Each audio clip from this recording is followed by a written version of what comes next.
Maryland drivers are losing a collective $12 billion a year on the roads. Yeah, that's according to the new survey by the National Transportation Research nonprofit TRIP. So how much of that cash is actually coming from your pocket? Julie Donaldson joins us live to break this all down. Julie, what do we know? Well, we already know it's expensive to own a car. I mean, you have to get the insurance, you fill up on gas, you go through the tolls. But this study takes a look at the other hidden cost of being a driver. Now, nearly half of the major locally and state-maintained roads, they're in poor or mediocre condition. And while traffic congestion is costing on average 86 hours of your time, and that equals 31 gallons of fuel.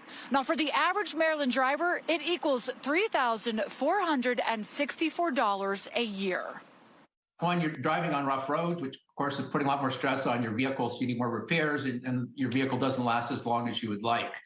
The second component is putting a value on the lost time due to traffic congestion. And the final component is the economic cost of serious or fatal traffic crashes. Now, improvements, they are paid for by local, state, and federal governments. And in 2021, a 5-year federal surface transportation program was put in place that increased funding for road repairs by 30%.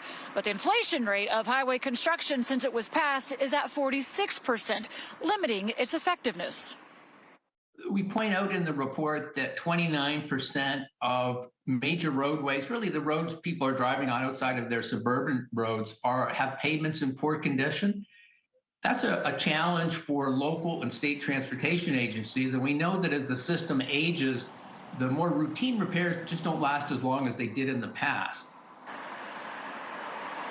And the study also found that all too often road repairs, they're being put off, which in the long run ends up costing about 4 times as much. Jim, Sharon.